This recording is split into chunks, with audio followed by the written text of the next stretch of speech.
Health টিপসে আপনাদের সবাইকে স্বাগতম জানাচ্ছি। আমাদের আজকের আলোচনার বিষয়, মেয়েদেরও হয় স্বপ্নদোষ, কিন্তু কখন কিভাবে।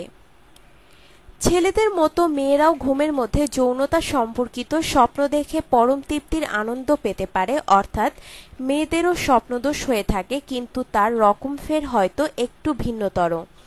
কারণ ঘুমের মধ্যে যৌনতা বিষয়ক স্বপ্ন দেখার পর মেয়েদের পুরুষের মতো বীর্যপাত হয় না, কিন্তু তাদের যোনিতে যোনিরস এসে থাকে, যার ফলে মেয়েদের যোনিদেশ অনেকটা ভিজে যায়।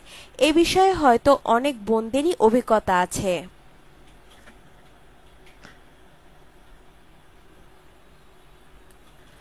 তবে এটা চিন্তার কোনো বিষয় নয়, কারণ মেয়েদের জন্য বয়ঃসন্ধিতে এরকম হওয়াটা ছেলেদের মতোই স্বাভাবিক। এ বিষয়ে রয়েছে নানা পর্যবেক্ষণলব্ধ এবং ধর্মীয় প্রমাণ ও ব্যাখ্যা।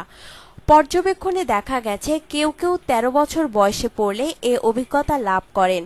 যেসব মেয়েরা ঘুমের মধ্যে চরম পুলক লাভ করেন, সাধারণত তাদের বছরে কয়েকবার এটা হয়। মেয়েদের রতিমোচন হিসেবে ঘুমের মধ্যে যৌন উত্তেজনা জাগে, যার মাধ্যমে তারা রতিমোচনের অভিজ্ঞতা লাভ করেন।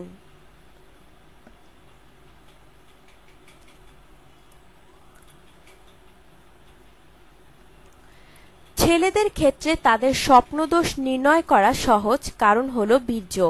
মেয়েদের ক্ষেত্রে যোনিপথে নিঃসরণ রাগমোচন ছাড়াই যৌন উত্তেজনার চিহ্ন হতে পারে।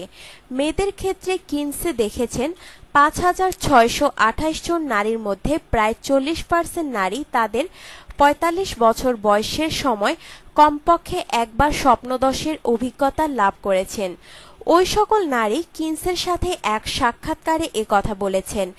এক গবেষণায় দেখা গেছে ৮৫% নারী তাদের ২১ বছর বয়সের সময় স্বপ্নদোষের অভিজ্ঞতা লাভ করেন। ধর্মীয় দৃষ্টিভঙ্গি। মেয়েদের কি স্বপ্নদোষের বিষয়টি উম্মে সালমা রাদিয়াল্লাহু কর্তৃক বর্ণিত সহিহ হাদিস দ্বারা প্রমাণিত। ইমাম বুখারী রহমাতুল্লাহ সহ অনেক মুহাদ্দিসিনে কিরামগণ তাদের কিতাবে ইহা উল্লেখ করেছেন।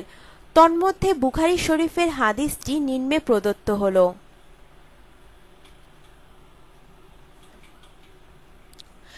হযরত উম্মে সালমা রাদিয়াল্লাহু থেকে বর্ণিত, তিনি বলেন, একবার হযরত উম্মে সুলাইম বিনতে মিলহান রাদিয়াল্লাহু নবী করিম সাল্লাল্লাহু আলাইহি ওয়াসাল্লামের দরবারে উপস্থিত হলেন। অতঃপর বললেন, হে আল্লাহর রাসূল সাল্লাল্লাহু আলাইহি ওয়াসাল্লাম, সত্যের ব্যাপারে আল্লাহ তাআলা সংকোচ বোধ করেন না।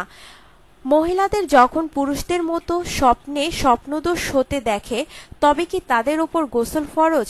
প্রতি উত্তরে রাসূল সাল্লাল্লাহু আলাইহি ওয়াসাল্লাম বললেন, হ্যাঁ, যখন সে তরল পদার্থ বা পানি দেখে তখন যেন সে গোসল করে নেয়। হযরত উম্মে সালমা রাদিয়াল্লাহু বলেন, আমি তাকে বললাম, উম্মে সুলাইম, আপনি তো নারী জাতিকে অপমান করলেন। সুতরাং উক্ত হাদিস দ্বারা বোঝা গেল, পুরুষদের ন্যায় মহিলাদেরও স্বপ্নদোষ হয়। মহিলাদের স্বপ্নদোষ জানার উপায় হল দুটি, যেটা ইমাম নববী রহমাতুল্লাহ স্পষ্টভাবে উল্লেখ করেছেন।